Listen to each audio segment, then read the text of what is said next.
Hello, global citizens. Welcome to this edition of Global Questions. Today we are here with Josh Rothstein, the director of Dukale's Dream. Can you tell us a little bit about this documentary? Yeah, well, so the documentary took 6 years to make, largely because we didn't know we were making a documentary to start really? out. Yes. Oh, wow. We initially were making just a short film, sort of a short video for World Vision. And it was birthed out of Hugh and his wife, Deborah Lee Furness's interest in global poverty and issues of human rights and social justice. And the idea was really just to travel to Ethiopia with World Vision, who they were ambassadors for, to try to gain a better understanding of what does it mean when we talk about global poverty? What does it mean when we talk about new aid and development and solutions to poverty? So what started off as one trip grew over the years as Hugh's interest grew in this topic, and specifically, as you'll see in the film, I don't want to give it away entirely, but Hugh's realization that there was more that he could do than just go to a region and experience something. The film, in many ways, is his sort of grappling with that big question, which I think, is not unique certainly to Hugh Jackman. I think we all struggle with that. So what would you say was most memorable about this experience? Do you have any favorite or least favorite memories? When Hugh and Dukale meet, how unlikely it was in our filmmaking process.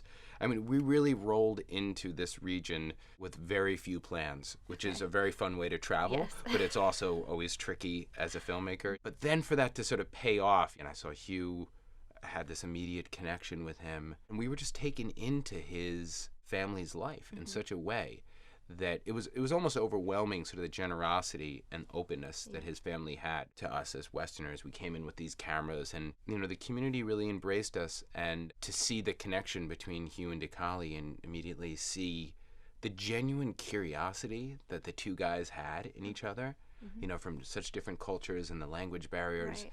But there was this sense that there's something here, there's potential for something. I guess in looking back, it's fascinating to sort of see how that early moment and that sort of early spark actually really paid off to this tremendous growth with the company and with the film and the foundation now. So I look back at that early meeting and I'm like, wow, there really was something there. Wow, that's really special. I mean, I remember seeing a glimmer in Hugh's eye. He was talking about shoveling cow poop of all things. I won't ruin anything, but it's a great moment, and there really is a lot of emotion behind his eyes, and you can tell that this is a really meaningful moment for him. I know that when someone is faced with poverty, it can be extremely emotional. So how did this film change you as a person? One of the biggest takeaways of the film is ethical trade. That's where Hugh lands in the film. Not to be a complete spoiler of the film, but it is the backstory of how Hugh started his fair trade coffee company. So when we talk about fair trade, what does that mean for an individual in their everyday lives?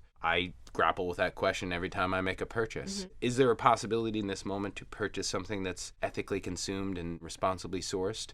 If so, I make my very, very best efforts to make that purchase. Final question. You have worked with Hugh Jackman on several projects. What is it like to work with him? Hugh is what you see, and so that's sort of the beautiful thing about working with Hugh, and you hear it echoed throughout every industry and everywhere he goes. I mean, he is not only talented and, double, triple threat with dancing, singing, and acting, but there's a very deep level to his interest and his awareness of who he is on this planet and the role that he plays and can play. And I think that stems from a very strong bond that he and his wife, Deborah Lee Furness, have, and they both have been committed to this sense of purpose that they have, which is a beautiful thing to be around. Well, it was so fantastic talking to you. I watched the film. I loved the film. So consume responsibly, buy fair trade products, go watch Dukale's Dream. Thank you so much for spending your time here today. Really appreciate it. You're welcome. Also, one last thing. There is a handshake in Ethiopia. You want to try it? I want to try it. Okay, I don't want to. We'll do it from the chair here because then they'd have to change the cameras and everything. But you you put your hand here and you put your other arm over here, and you sort of lean in and bump shoulders. But imagine those bumps. Okay. Yeah, and I love that. But it's just a way of showing respect to one another. I think it's beautiful. Yeah. That was my favorite part. Yeah, it's a nice moment. Also, subscribe to our YouTube channel for more interviews with interesting people like this guy. Thanks so much for watching.